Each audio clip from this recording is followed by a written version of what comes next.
എന്താ അഭിയേട്ടാ ഞാൻ കേൾക്കണത്? ആരാ സ്വാതി? എന്നെ പറ്റിക്കുകയാണോ?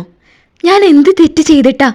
എന്നെ പെണ്ണ് കാണാൻ വരുമ്പോൾ നിങ്ങളും നിങ്ങളുടെ അമ്മയും ഉണ്ടായിരുന്നല്ലോ. ഈ കറുപ്പ് എനിക്ക് അപ്പോഴും ഉണ്ടായിരുന്നില്ലേ? ഉണ്ണിമായ എന്ന മായ അവളുടെ ഭർത്താവ് അഭിജിത്തിനോട് കരഞ്ഞു പറഞ്ഞു.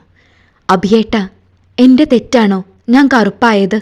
അവൾ വീണ്ടും തേങ്ങി. അവളുടെ തേങ്ങലിൽ അവനൊന്നു പിടഞ്ഞെങ്കിലും അവൻ്റെ മനസ്സിൽ അവൾക്ക് ആ പഴയ സ്ഥാനമില്ല. അവളുടെ കരച്ചിലിനെ അവൻ പാടെ അവഗണിച്ചു.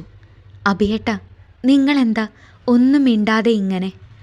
ഞാൻ ഒരു ഭാരമായോ? നമ്മൾ ഒരുമിച്ചുള്ള എത്ര സ്വപ്നങ്ങൾ കണ്ടതാ? അഭിജിത്തിൻ്റെ മൗനം മായയെ കൂടുതൽ വിഷമിപ്പിച്ചു. അവളുടെ കരച്ചിലിന് ആക്കം കൂടി. നീ ഇങ്ങനെ മോങ്ങിയിട്ട് കാര്യമില്ല. എനിക്ക് പറയാനുള്ളത് ഞാൻ പറഞ്ഞു കഴിഞ്ഞു. നിന്നെ എനിക്ക് ഇനി എൻ്റെ ഭാര്യയായി കാണാൻ കഴിയില്ല. എൻ്റെ അമ്മയ്ക്കും. ഞാൻ തന്ന ഡിവോഴ്സ് പേപ്പറിൽ നാളെ തന്നെ ഒപ്പിട്ട് തന്നേക്കണം. ഇത്രയും കടുപ്പിച്ചു പറഞ്ഞുകൊണ്ട് അഭിജിത്ത് റൂം വിട്ടുപോയി. മായ കരഞ്ഞു കരഞ്ഞ് നിലത്തേക്ക് ഊർന്നിരുന്നു. എൻ്റെ ദൈവമേ, ഞാൻ എന്ത് തെറ്റ് ചെയ്തിട്ടാ? 2 മാസം മുമ്പ് അച്ഛനെ തിരികെ എടുത്ത് നീ എന്നെ പരീക്ഷിച്ചു. 2 ആഴ്ച മുമ്പ് അച്ചമ്മയെയും, ഇപ്പോൾ ഡിവേഴ്സ് രൂപത്തിൽ അഭിയേട്ടനെയും. എനിക്ക് വയ്യ. അവൾ മുഖം പൊത്തി കരഞ്ഞു. ഇരുവരുടെയും കല്യാണം കഴിഞ്ഞിട്ട് ഇപ്പോൾ 4 മാസം ആയിട്ടേ ഉള്ളൂ. അഭിജിത്തിൻ്റെ ഇഷ്ടപ്രകാരം തന്നെയാണ് കല്യാണം കഴിഞ്ഞത്. പക്ഷേ അവൻ്റെ അമ്മ സരസ്വതിക്ക് മായയെ അത്ര ഇഷ്ടമല്ല. എന്നിട്ടും മകൻ വേണ്ടി മായയെ നോക്കുന്നതിന് ഒരു കാരണമേ ഉള്ളൂ: മായയുടെ സ്വത്ത്. മായയുടെ അച്ഛൻ രാമചന്ദ്രൻ കഠിനാധ്വാനി ആയതുകൊണ്ട് കിട്ടുന്ന കാശ് സ്വരൂപിച്ചു കൂട്ടി വർഷങ്ങൾ പണിയെടുത്തുകൊണ്ട് സ്ഥലവും മറ്റും വാങ്ങിയിട്ടു. ഒറ്റമോളായ മായയെ ഈ ഒരു കുടുംബ പശ്ചാത്തലത്തിൽ നിന്നാണ് സരസ്വതി അഭിജിത്തിന് വേണ്ടി കല്യാണം ആലോചിച്ചത്. ഡാർക്ക് കളറുള്ള ഉണ്ണിമായയുടെ മുഖത്തിന് പ്രത്യേക ഭംഗിയായിരുന്നു. ഐശ്വര്യം തുളുമ്പുന്ന മുഖമാണ് അവളുടേത്. മുഖച്ഛായ അത്രയും ഭംഗിയുള്ളതാണ്. അഭിജിത്ത് വെളുത്തിട്ട് പൊക്കം കുറഞ്ഞ് തടിച്ചിട്ടാണ്. അങ്ങനെ 2 കൂട്ടർക്കും കണ്ടിഷ്ടപ്പെട്ടതോടെ കല്യാണം ആർഭാടമായി തന്നെ രാമചന്ദ്രൻ നടത്തി. അന്ന് തൊട്ട് സരസ്വതി ഉണ്ണിമായയുടെ സ്വത്തിൽ കണ്ണുവെക്കാൻ തുടങ്ങി.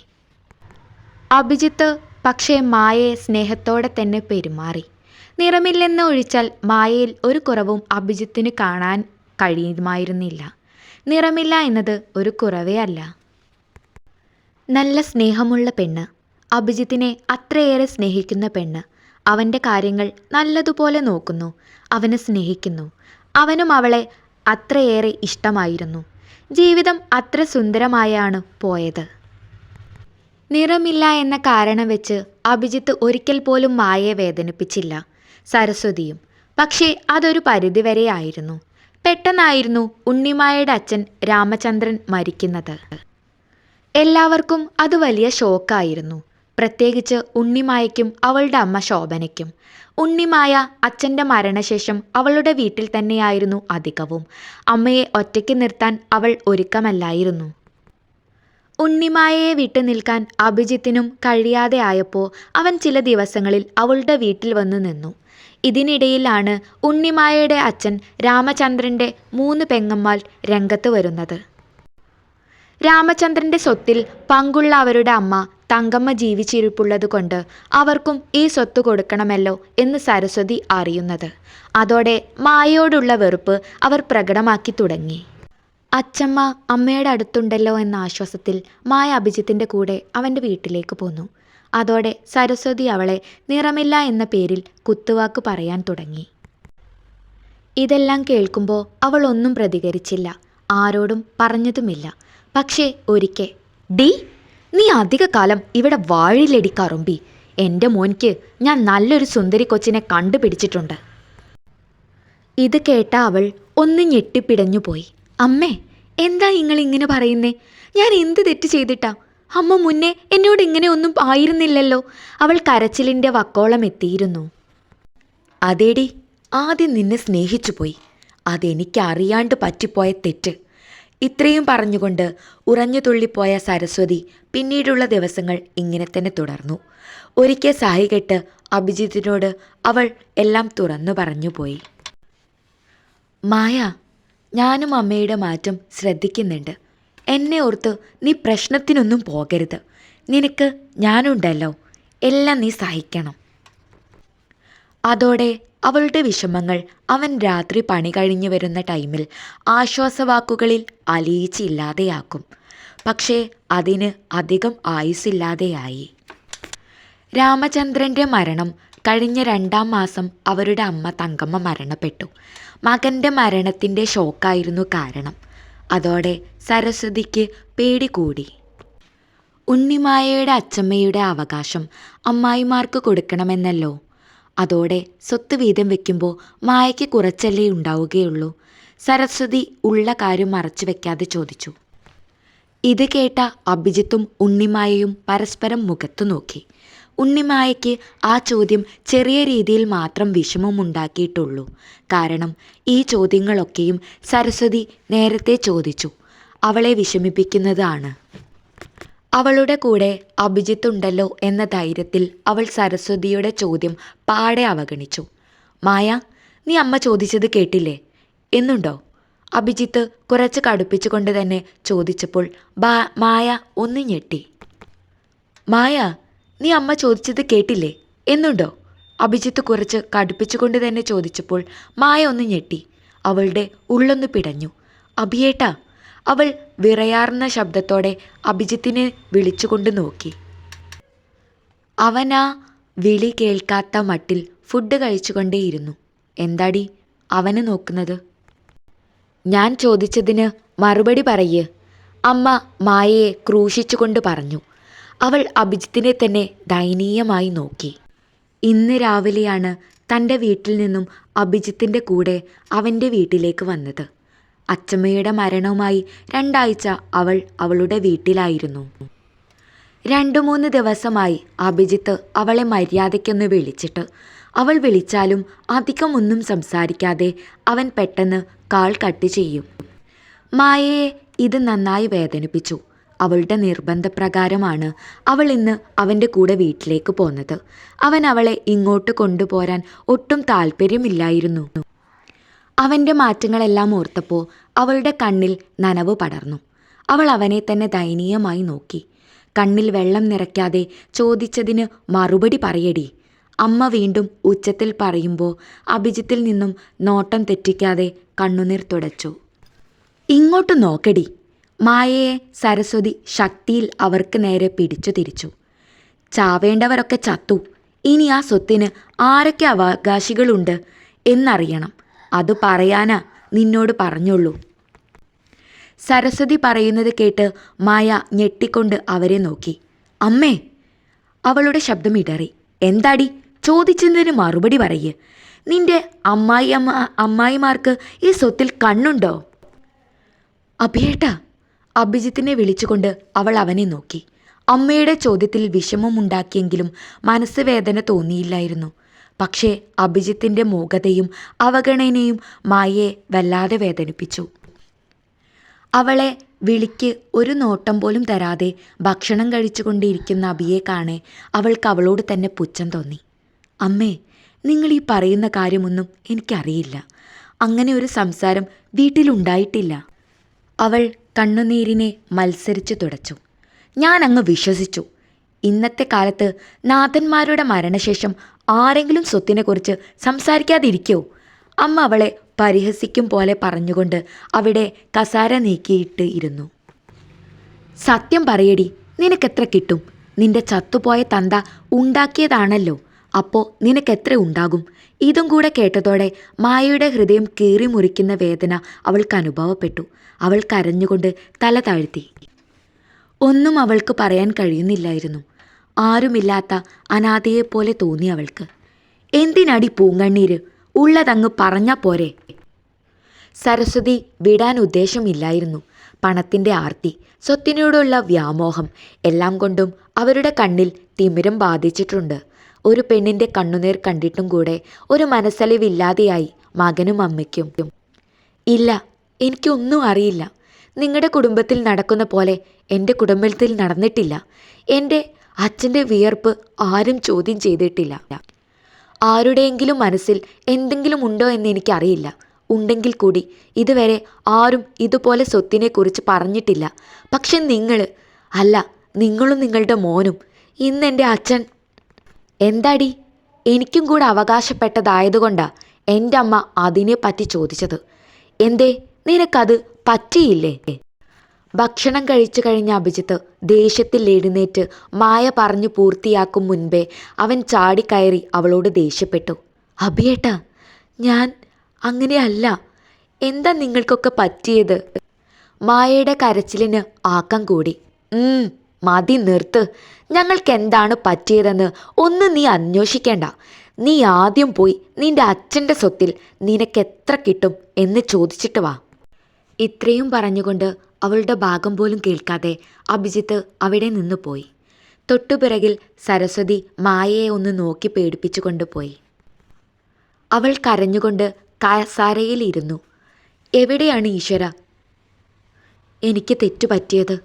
എൻ്റെയും അഭിയേട്ടൻ്റെയും ജീവിതം പാളിപ്പോയത് എവിടെയാണ്?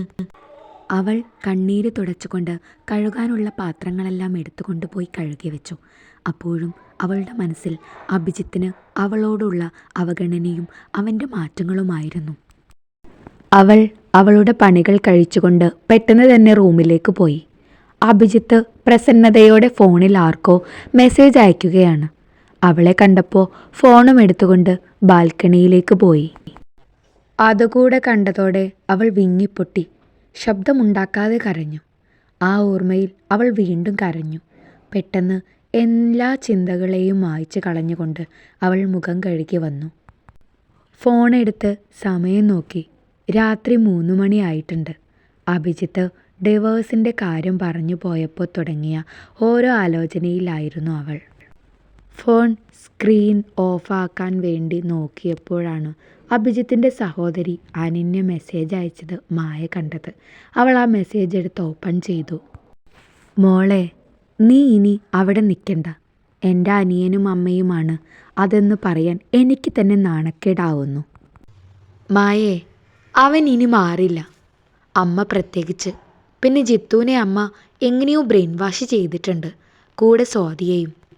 നീ നാളെ തന്നെ ആ നരകത്തിൽ നിന്ന് പോകണമെന്നേ ഞാൻ പറയൂ. അവന് വേണ്ട ഉപ്പ് അങ്ങ് മോളിട്ട് കൊടുത്തേക്ക്. നീ വീട്ടിലെത്തിയിട്ട് ഞാനൊരു ദിവസം അങ്ങോട്ട് നിൻ്റെ വീട്ടിലോട്ട് വരാം. നമുക്ക് അപ്പോൾ സംസാരിക്കാം. ഇത്രയും പറഞ്ഞ് അവസാനിക്കുന്ന വോയിസ് റെക്കോർഡ് കേട്ട് മായ ഒന്ന് നെടുവേർപ്പിട്ടു. അനന്യ ചേച്ചി ഉള്ളതുകൊണ്ടാണ് ഞാൻ ഇത്രയും ദിവസം ഇവിടെ പിടിച്ചു നിന്നത്. ഒരാളെങ്കിലും ഉണ്ടല്ലോ എന്ന വിശ്വാസത്തിൽ.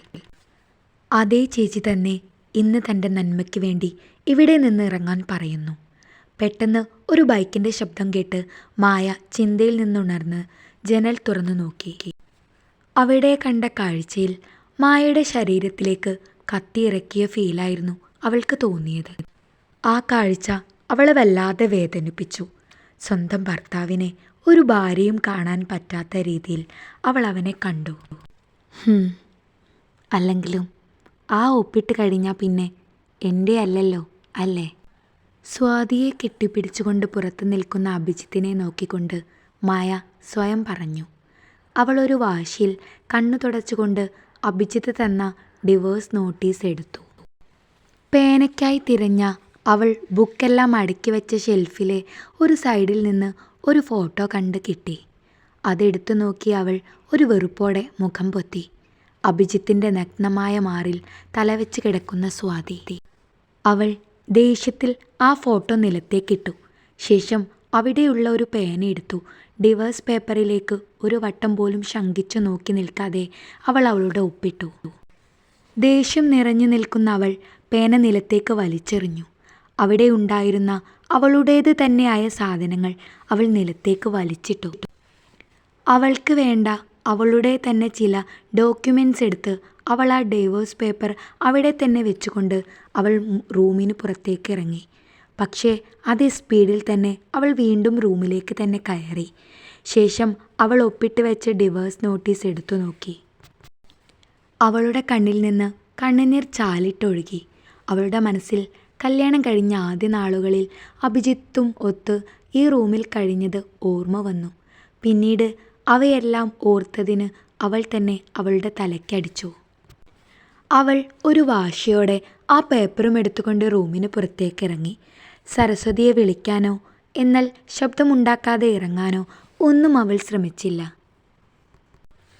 നോർമലായിട്ട് വാതിൽ തുറന്നതുപോലെ തന്നെ അവൾ മെയിൻ വാതിൽ തുറന്നു.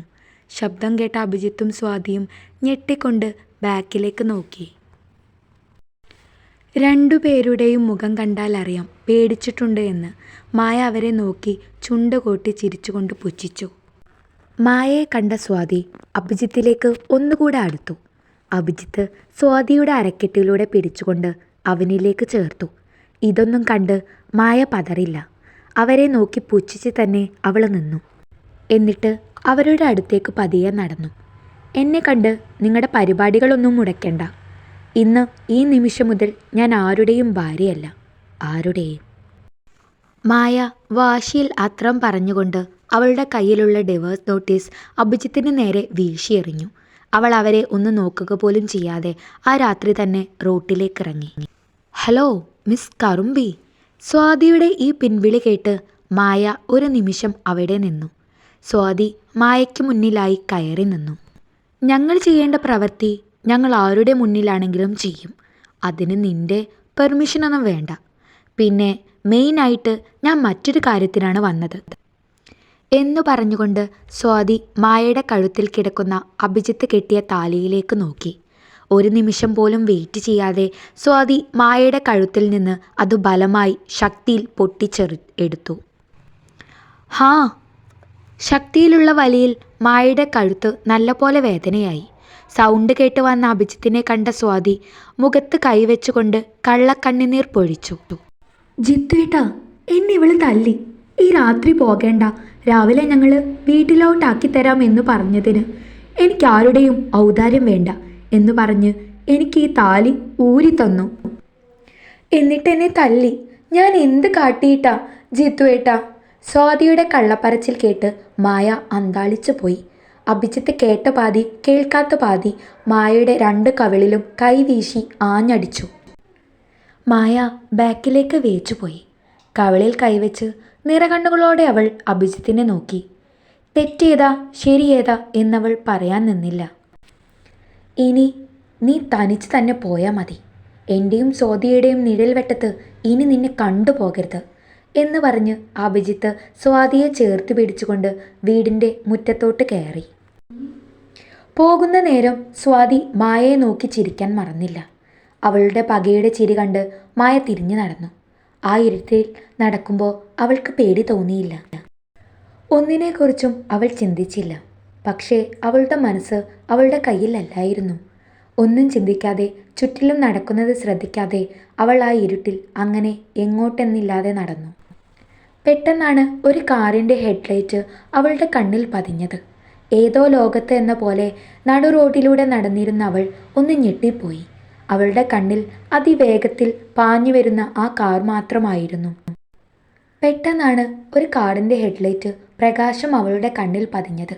ഏതോ ലോകത്തെന്ന പോലെ നടു റോഡിലൂടെ നടന്നിരുന്ന അവൾ ഒന്ന് ഞെട്ടിപ്പോയി. മുഖമുയർത്തി അവൾക്ക് നേരെ പാഞ്ഞു വരുന്ന കാറിനെ ഭീതിയോടെ നോക്കി. ഒന്ന് മാറി നിൽക്കാൻ പോലും അവൾക്കാവുമായിരുന്നില്ല. അവളുടെ മൈൻഡ് അവളുടെ അടുത്തല്ലായിരുന്നു. അവളുടെ കണ്ണിൽ അതിവേഗത്തിൽ പാഞ്ഞു വരുന്ന ആ കാർ മാത്രമായിരുന്നു ഉണ്ടായിരുന്നത്. അവൾ കണ്ണടച്ച് ചെവി പൊത്തി ഇവിടെ ഈ നിമിഷം എല്ലാം അവസാനിക്കുകയാണെങ്കിൽ അവസാനിക്കട്ടെ എന്ന മട്ടിൽ കുനിഞ്ഞിരുന്നു. അപ്പോഴും അവളുടെ ഹാർട്ട് ബീറ്റ് ക്രമാതീതമായി ഉയരുന്നുണ്ടായിരുന്നു. തൊട്ടടുത്ത കാർ എത്തിയതോടെ പെട്ടെന്ന് ആ കാർ ഡ്രിഫ്റ്റ് ചെയ്തുകൊണ്ട് കറങ്ങിത്തിരിഞ്ഞ് അവളുടെ ബാക്കിൽ പോയി നിന്നു. തനിക്കൊന്നും സംഭവിച്ചില്ല എന്ന് മനസ്സിലാക്കിയ മായ ചുറ്റിലും ഒന്ന് നോക്കി. തനിക്ക് പിറകെയായി നിർത്തിയ കാർ അപ്പോഴാണ് അവൾ കാണുന്നത്. നല്ല വീഴ കൂടിയ കാറ്. മായ വല്ലാതെ കിതയ്ക്കുന്നുണ്ട്. ആ കാറിൽ ഇനി തനിക്കായി എന്തു പരീക്ഷണമാണ് ദൈവം ഒരുക്കിയിരിക്കുന്നതെന്ന് അവൾ ആലോചിച്ചു പോയി. കുറച്ച് സെക്കൻഡുകൾ കഴിഞ്ഞിട്ടും കാറിൽ നിന്ന് അനക്കമൊന്നും കാണാഞ്ഞിട്ട് അവൾ ഒന്ന് പേടിച്ചു. അതോടൊപ്പം അത്ര നേരം ഉറക്കൊഴിച്ച് നടന്നതിൻ്റെ നല്ല ക്ഷീണവും കൂടാതെ കാറിലുള്ളവർക്ക് താൻ കാരണം എന്തെങ്കിലും പറ്റിക്കാണുമോ എന്ന പേടിയും അവൾ വല്ലാതെ അലട്ടാൻ തുടങ്ങി. പക്ഷേ നിമിഷ നേരം കൊണ്ട് ആ കാറിൽ നിന്ന് ഒരാൾ പുറത്തേക്ക് ദേഷ്യത്തോടെ ഇറങ്ങി വന്നു. നല്ല ഹൈറ്റും ആവശ്യത്തിന് മാത്രം താടിയും ഡ്രിം ചെയ്ത് വെച്ച താടിയും ചെമ്പൻ മിഴികളുമുള്ള ഒരു ചെറുപ്പക്കാരൻ. ദേഷ്യം കൊണ്ട് മുഖമാകെ ചുവന്നിട്ടുണ്ട്. ചാവാൻ നടക്കാനൊഴി നീ, മനുഷ്യന് മെനക്കെടുത്താൻ. നടു റോഡിലൂടെയാണോ നടക്കുന്നത്? നിനക്കെന്താ ഭ്രാന്താണോ ഈ സമയത്ത് പുറത്തിറങ്ങി നടക്കാൻ? ആ ചെറുപ്പക്കാരൻ നല്ല കലിപ്പിൽ മായയോട് ചൂടായി. പെട്ടെന്നവൾ വാടിക്കുഴഞ്ഞു ഊർന്ന് നിലത്തേക്ക് വീഴാൻ പോയതും ആ ചെറുപ്പക്കാരൻ അവളെ താങ്ങി പിടിച്ചു. ഏയ് ഏയ് ഹലോ, വാട്ട് ഹാപ്പൻ? ഹേയ് കണ്ണു തുറക്ക്. ഡോ, തനിക്ക് എന്താ പറ്റിയേ? അവൻ അവളെ ആവലാതിയോടെ തട്ടി വിളിക്കാൻ നോക്കി. ഡി വിച്ചു, വിച്ചു, വൈഷ്ണവി! ഓ, ഈ പെണ്ണിത് വൈഷ്ണവി! ഏത് നേരത്താണാവോ എനിക്കിതിനെയൊക്കെ കൂടെ കൂട്ടി ഇറങ്ങാൻ തോന്നിയത്. അവൻ അവൻ്റെ കാറിലേക്ക് നോക്കിക്കൊണ്ട് വിളിച്ചാർത്തു. പക്ഷേ ഒരു റെസ്പോൺസും ഇല്ലായിരുന്നു. ഹലോ കുട്ടി, എഴുന്നേൽക്ക്! അവൻ മായയെ തട്ടി വിളിക്കാനായി ശ്രമിച്ചു. ഇരുട്ടിൽ മായയുടെ മുഖം വ്യക്തമല്ലായിരുന്നു. അതുകൊണ്ട് തന്നെ അവൻ അവളുടെ മുഖം കണ്ടിട്ടില്ല. തൻ്റെ കയ്യിൽ കിടക്കുന്ന പെണ്ണിൻ്റെ മുഖം മുടി കാരണം മറഞ്ഞത് കണ്ട് അവൻ അവളുടെ മുഖത്ത് നിന്ന് മുടി മാടി ഒതുക്കി. അവളുടെ ഭംഗിയാർന്ന മുഖം കണ്ടവൻ ഒരു നിമിഷം അവളിൽ തന്നെ നോക്കി നിന്നുപോയി. പെട്ടെന്നെന്തോ ചിന്തിച്ച പോലെ അവൻ തല കുടഞ്ഞു. ഹലോ, കണ്ണ് തുറക്ക്! അവളുടെ കവിളിൽ തട്ടിക്കൊണ്ട് അവൻ വിളിച്ചു. ഏതാണ് ഈശ്വര ഈ പെണ്ണ്?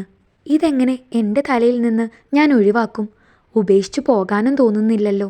ആ അനിയത്തിക്കോപ്പ് എഴുന്നേൽക്കൊന്നുമില്ലല്ലോ. ഒന്നും ആലോചിക്കാനില്ല, വണ്ടി പെട്ടെന്ന് ഹോസ്പിറ്റലിലേക്ക് വിടാം. ഇത്രയും ആലോചിച്ചുകൊണ്ട് അവൻ മായയെ കോരിയെടുത്തു. അവൻ്റെ കണ്ണുകൾ അവളുടെ മുഖത്തു പതിഞ്ഞു. കണ്ണെടുക്കാൻ തോന്നാതെ അവളെ തന്നെ നോക്കി നിൽക്കാൻ തോന്നുക. അതിനു മാത്രം എന്തു പ്രത്യേകതയാണ് ഇവൾക്കുള്ളത്? എൻ്റെ ദൈവമേ! അവൻ മനസ്സിൽ ആലോചിച്ചു. കാറിൻ്റെ ബാക്ക് ഡോർ തുറന്ന് മായ അവൻ അവിടെ കിടത്തി ഡോർ അടച്ചുകൊണ്ട് അവൻ ഡ്രൈവിംഗ് സീറ്റിലേക്ക് ഓടിക്കയറി കാർ സ്റ്റാർട്ട് ചെയ്തു. പോകുന്ന പോക്കിൽ എല്ലാം അവൻ മായയെ നോക്കുന്നുണ്ടായിരുന്നു. അതിനിടയ്ക്ക് അവൻ അവൻ്റെ അനിയത്തി വൈഷ്ണവി എന്ന വിച്ചുവിനെ വിളിച്ചുണർത്തി കാര്യങ്ങളൊക്കെ പറഞ്ഞു. അവൾ വലിയ ഷോക്കിൽ അതെല്ലാം കേട്ട് അന്താളിച്ച് നിൽക്കുകയാണ്. നീ കാർ പിടിച്ചു കറക്കിയിട്ടും ഞാൻ അറിഞ്ഞില്ലേ? അപ്പോൾ ഞാൻ എന്തുറക്കാണ് ഉറങ്ങിയത്? വിച്ചു അത്ഭുതത്തോടെ പറഞ്ഞു. അതെ, ചത്താലും നീയൊന്നും അറിയില്ല. ഞാൻ ഉറങ്ങാതെ ഇരിക്കാൻ എന്ന് പറഞ്ഞല്ലേ നീ എൻ്റെ കൂടെ പോന്നത്? എന്നിട്ട് നീ അങ്ങ് ആദ്യം ഉറങ്ങി. അവൻ പറയുന്നത് കേട്ട് വൈഷ്ണവി ഒരു അവിഞ്ഞ ചിരി ചിരിച്ചു. അല്ല വിഷ്ണുവേട്ടാ, ഈ കുട്ടിയെ നമ്മൾ എന്തു ചെയ്യും? അറിയില്ല, ഹോസ്പിറ്റലിൽ കൊണ്ടാക്കാം. വീട്ടുകാർ വേണമെങ്കിൽ ഒന്ന് കൊണ്ടുപോക്കോട്ടെ. അവൻ പറഞ്ഞ മറുപടിക്ക് ഒന്നും മറുപടി പറയാതെ വിച്ചു ബാക്കിലേക്ക് തിരിഞ്ഞുകൊണ്ട് മായയെ നോക്കി. അവൾക്ക് അവളെ കണ്ടപ്പോൾ ഒരു പ്രത്യേക ഇഷ്ടമൊക്കെ തോന്നി. കാർ സ്പീഡിൽ വിട്ടതുകൊണ്ട് ഹോസ്പിറ്റലിൽ പെട്ടെന്നെത്തി. നിന്നെ അവൾ അടിക്കുമെന്ന് ഞാൻ കരുതിയില്ല മോളു, സോറി. അഭിജിത്ത് സ്വാതിയുടെ മുഖം കയ്യിലെടുത്തു. സാരില്ല ജിത്തുവേട്ടാ, നിങ്ങൾക്ക് വേണ്ടിയല്ലേ. സ്വാതി നല്ലവളായി അഭിനയിച്ചു. അഭിജിത്ത് സ്വാതിയിലേക്ക് ഒന്നുകൂടെ അടുത്തു. മോളു, നൊന്തോ നിനക്ക്? മായ എങ്ങനെയൊന്നുമല്ലായിരുന്നു. ആരെയും ഉപദ്രവിക്കുന്നവളൊന്നുമല്ല അവൾ. നമ്മളെ രണ്ടുപേരെയും ഇങ്ങനെ ഒരു സാഹചര്യത്തിൽ കണ്ടതുകൊണ്ടാവാം. അഭിജിത്ത് പറയുന്നത് കേട്ട് സ്വാതിക്ക് ദേഷ്യം വന്നെങ്കിലും അവൾ പിടിച്ചു വെച്ചു.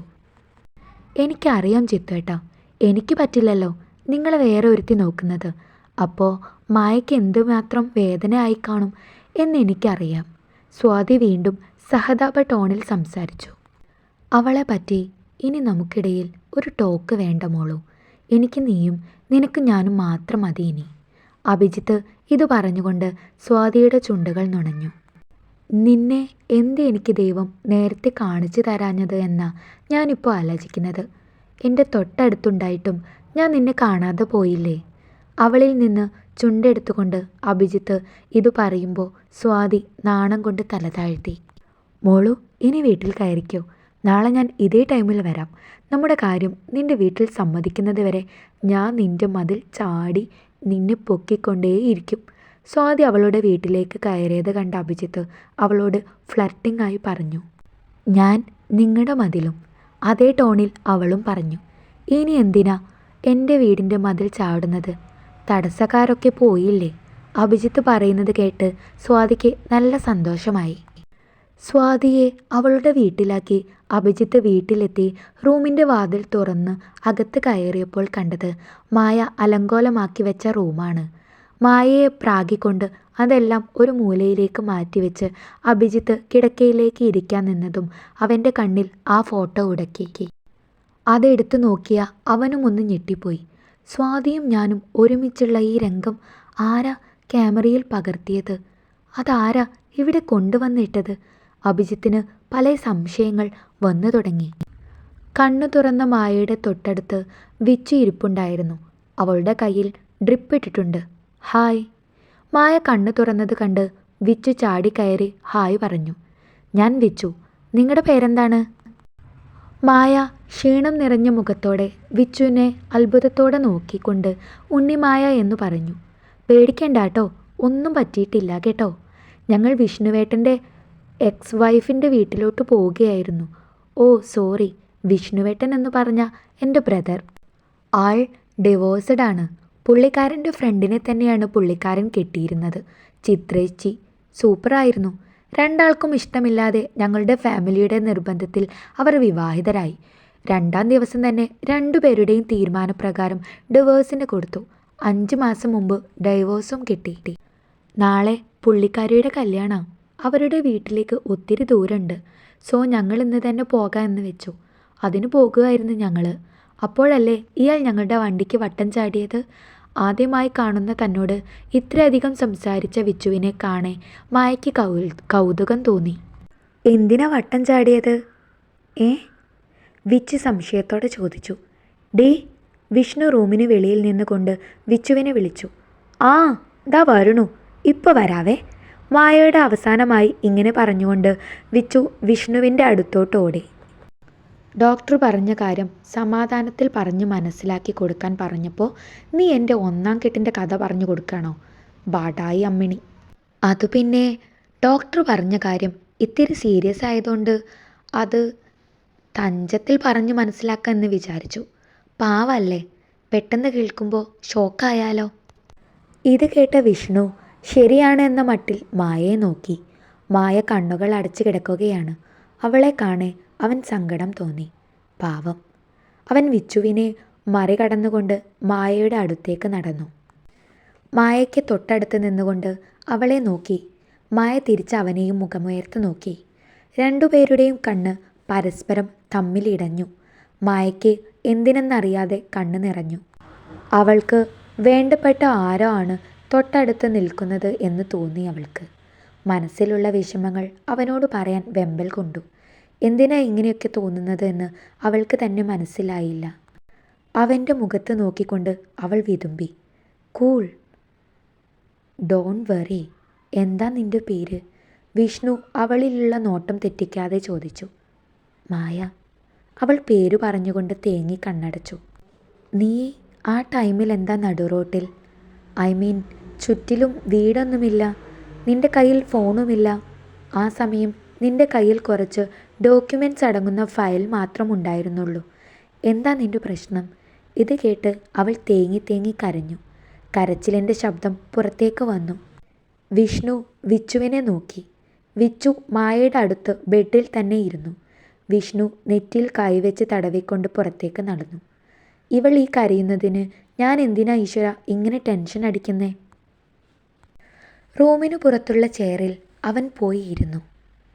മായ വൈഷ്ണവിയോട് എല്ലാം തുറന്നു പറഞ്ഞു. ആരായിരുന്നു അപ്പോൾ അന്ന് ഫോണിൽ അഭിജിത്തിനോട് ചാറ്റ് ചെയ്തിട്ടുണ്ടായിരുന്നത്? വൈഷ്ണവി മായയുടെ കൈ പിടിച്ച് തടവിക്കൊണ്ട് ചോദിച്ചു. അറിയില്ല, അന്ന് ആരായിരുന്നു ഫോണിലെന്ന് എനിക്കറിയില്ല. പക്ഷേ പിന്നീടൊക്കെ സ്വാതിയായിരുന്നു.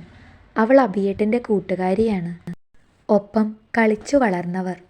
കല്യാണം കഴിഞ്ഞ ഉടനെയൊക്കെ അഭിയേട്ടൻ അവളെ പറ്റി പറഞ്ഞിട്ടുണ്ട്. അമ്മയ്ക്ക് അവളുമായിട്ടാ എൻ്റെ കല്യാണത്തിന് താല്പര്യമെന്ന് എന്നോട് പറഞ്ഞിരുന്നു. പിന്നെ എന്നെ കണ്ടപ്പോൾ അമ്മയുടെ ആ താല്പര്യം പോയി എന്നും. എനിക്കും നിന്നെയാണ് ഇഷ്ടമെന്നും അഭിയേട്ടൻ പറഞ്ഞത് ഞാൻ മറന്നിട്ടില്ല. എന്നിട്ടിപ്പോൾ മായ വീണ്ടും തേങ്ങി. എല്ലാം പറഞ്ഞു കഴിഞ്ഞുകൊണ്ട് അവൾ കരച്ചിലിൽ തന്നെയായി. ഇതെല്ലാം പുറത്തുനിന്ന് വിഷ്ണുവും കേൾക്കുന്നുണ്ടായിരുന്നു. അഭിജിത്തിനെ ഓർക്കെ അവൻ കൈമുഷ്ടി ചുരുട്ടി. അവളുടെ ഇപ്പോഴത്തെ അവസ്ഥ കൂടെ ഓർത്തപ്പോൾ അഭിജിത്തിനെ കൊല്ലാനുള്ള ദേഷ്യം വിഷ്ണുവിലുണ്ടായി. ഹേയ് മായ, എന്തിനാ കരയുന്നേ? ഇനി നീ ഒറ്റയ്ക്കല്ല, ഞങ്ങളൊക്കെ ഉണ്ട് കൂടെ. കേട്ടോ? വൈഷ്ണവി അവളുടെ മുഖം ഉയർത്തി പിടിച്ചുകൊണ്ട് കണ്ണുനീരിനെ തുടച്ചു കൊടുത്തു. എനിക്ക് മനസ്സിലാവും മായ, എല്ലാം നഷ്ടപ്പെട്ടിരിക്കുന്ന അമ്മയുടെ അടുത്തേക്ക് വിഷമം പറഞ്ഞു ചെല്ലാൻ മടിക്കുന്ന നിന്നെ. Leave it. നമ്മളെ ആരെ കണ്ടിട്ടുമല്ല ദൈവം പഠിച്ചത്. നമുക്ക് നമ്മളേ ഉള്ളൂ. സോ കഴിഞ്ഞതെല്ലാം കഴിഞ്ഞു. നിന്റെ ലൈഫിൽ അഭിജിത്ത് എന്ന ചാപ്റ്റർ ഉണ്ടായിട്ടേയില്ല. ഓക്കെ? ഇനി ഒന്ന് ചിരിച്ചേ താൻ. വൈഷ്ണവി അവളെ ആശ്വസിപ്പിക്കാൻ ശ്രമിച്ചു. സങ്കടം കുറഞ്ഞില്ലെങ്കിലും മനസ്സിൻ്റെ ഭാരം നല്ലതുപോലെ കുറഞ്ഞു അവൾക്ക്. അവൾ വൈഷ്ണവിയുടെ തോളിൽ തലചായ്ച്ചു. മനസ്സിൽ കിടക്കുന്ന വിഷമങ്ങളെല്ലാം മായ്ക്കാൻ ശ്രമിച്ചു. ഇതെല്ലാം പുറത്തുനിന്ന് വിഷ്ണു കാണുന്നുണ്ടായിരുന്നു. അവൻ പെട്ടെന്ന് ഫോണെടുത്ത് ഒരു കാൾ ചെയ്തു. ആകാശ്, ഞാൻ നിനക്ക് ഒരാളുടെ പേരും നമ്പറും വാട്സപ്പിൽ അയക്കാം. നീ അത് ഒന്ന് ചെക്ക് ചെയ്ത് അയാളുടെ ഫുൾ ഡീറ്റെയിൽസ് എനിക്ക് അയക്കണം. ഫുൾ എന്ന് പറഞ്ഞാൽ എവറിത്തിങ്. ഓക്കെ? സാർ, ഈ നേരത്ത്? ആകാശ് സംശയത്തോടെ പറഞ്ഞു. എന്തേ ഈ നേരത്ത് തന്നെ എനിക്ക് കിട്ടണം? 1 ഹവറിനുള്ളിൽ. ഓക്കെ? ഓക്കെ സാർ, ഞാൻ 1 ഹവറിനുള്ളിൽ തന്നെ അയക്കാം. മറുതലക്കിൽ നിന്ന് ആകാശ് പറഞ്ഞു. വിഷ്ണു പെട്ടെന്ന് തന്നെ കാൾ വെച്ചു. മായയുടെ കയ്യിലുണ്ടായിരുന്ന ഫയൽ തുറന്നു. അതിൽ നിന്ന് അഭിജിത്തിൻ്റെ ഡീറ്റെയിൽസ് എടുത്ത് ആകാശിന് വാട്സാപ്പ് ചെയ്തു. ശേഷം അവൻ മായയുടെയും വിച്ചുവിൻ്റെയും അടുത്തേക്ക് നടന്നു. മായ അവനെ കണ്ട് വിച്ചുവിൻ്റെ തോളിൽ നിന്ന് തലയെടുത്ത് പതിയെ അവനെ നോക്കി. കരഞ്ഞ് കരഞ്ഞ് അവളുടെ മുഖം ആകെ ചീർത്തിട്ടുണ്ട്. അഭിജിത്തിനെ ഓർത്താണ് കരഞ്ഞതെന്ന് ഓർത്തപ്പോൾ വിഷ്ണുവിന് മായയുടെ ദേഷ്യം തോന്നി. കയ്യിലുള്ള ഫോട്ടോ എടുത്ത് തിരിച്ചും മറിച്ചും നോക്കിയിട്ട് തല പുകയ്ക്കുകയാണ് അഭിജിത്ത്. എന്നാലും ഇതെങ്ങനെ? സ്വാതിയോട് ചോദിക്കണോ? വേണ്ട, അവൾ എന്നെ തെറ്റിദ്ധരിക്കും. മായ ഇത് കണ്ടു കാണുമോ? കണ്ടിരിക്കും. അതുകൊണ്ടാവും നാളെ രാവിലേക്ക് നിൽക്കാതെ ഈ പാതിരാത്രിക്ക് തന്നെ ഉപ്പിട്ട് ഇവിടെ നിന്ന് ഇറങ്ങിയത്. അവൾ വീട്ടിലെത്തി കാണുമോ? വിളിക്കണോ? അവൻ ശങ്കിച്ചു നിൽക്കാതെ ഫോൺ എടുത്ത് വിളിച്ചു. പക്ഷേ റിങ് ചെയ്തത് അവിടെ നിന്ന് തന്നെയായിരുന്നു. അവളുടെ ഫോൺ എടുത്ത് കയ്യിൽ പിടിച്ച് സ്ക്രീനിലേക്ക് നോക്കിയപ്പോൾ അഭിജിത്തിന് കുറ്റബോധം തോന്നി. ലവ് എന്നാണ് അവൾ അഭിജിത്തിൻ്റെ നമ്പർ സേവ് ചെയ്ത് വെച്ചിരിക്കുന്നത്. അഭിജിത്തിന് എന്ത് ചെയ്യണമെന്നറിയില്ലായിരുന്നു. അവളുടെ അമ്മയ്ക്ക് വിളിക്കണോ? വേണ്ട, പുലർച്ചെ 5 മണി ആവുന്നതേയല്ലേ ഉള്ളൂ. ചോദിച്ചാൽ തന്നെ തനിക്ക് നേരെ ഒരുപാട് ചോദ്യങ്ങൾ വരും. അവൻ പെട്ടെന്ന് തന്നെ ഫോൺ മാറ്റി വെച്ച് കിടന്നു. എത്ര കണ്ണടച്ചിട്ടും ഉറക്കം വരുന്നില്ല. മായയുടെ കരഞ്ഞു തളർന്ന മുഖം മാത്രമാണ് മനസ്സിൽ. കറുപ്പിൻ്റെ പേര് പറഞ്ഞു തുടങ്ങിയ സരസ്വതി പിന്നീട് സ്വത്തിൻ്റെ കാര്യത്തിലായി. കൂടെ കൂടെ അഭിജിത്തും അതുപോലെയായി. മായയുടെ അച്ചമ്മ മരിച്ച സമയത്ത് മായ ഇവിടെ ഇല്ലാത്ത സമയം നോക്കി സരസ്വതിക്ക് വയ്യ എന്ന കള്ളം പറഞ്ഞുകൊണ്ട് സ്വാതിയെ ഇവിടെ നിർത്തിയത് സരസ്വതിയുടെയും സ്വാതിയുടെയും പ്ലാനായിരുന്നു. വേണ്ട രീതിയിൽ സ്വാതി ആ സമയം പെരുമാറിയത് കൊണ്ട് അഭിജിത്തിന് മായയെ വെറുക്കാൻ കഴിഞ്ഞു, ഒപ്പം സ്വാതിയെ സ്നേഹിക്കാനും.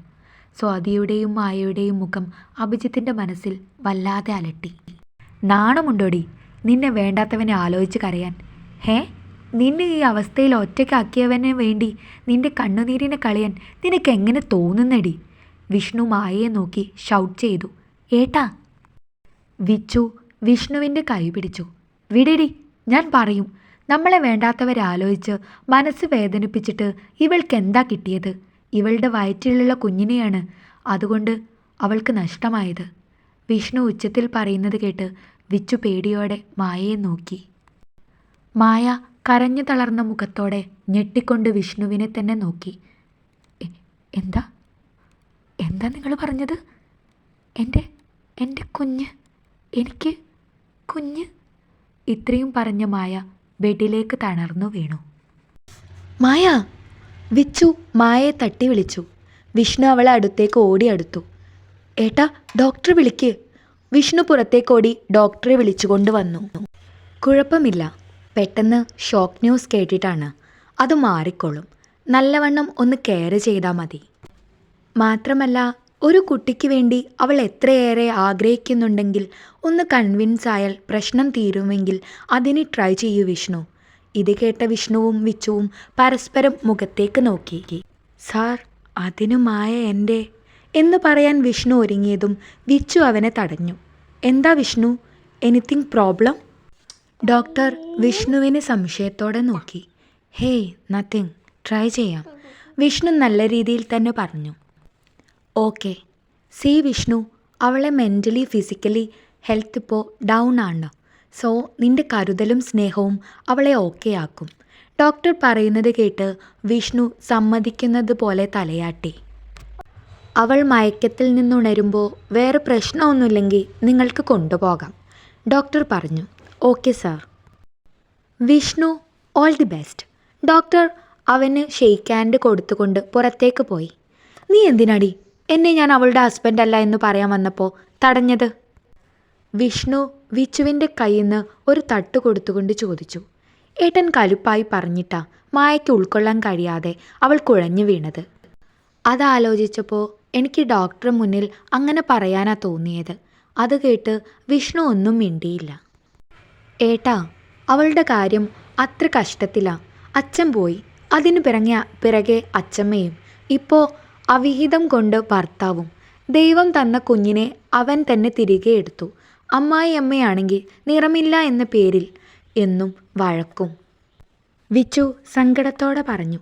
അതിന് അവൾ അത്ര ഭംഗിയില്ലാത്തവളായി എനിക്ക് തോന്നിയിട്ടില്ല. നിറം നോക്കിയാണോ ഭംഗി പറയുന്നത്?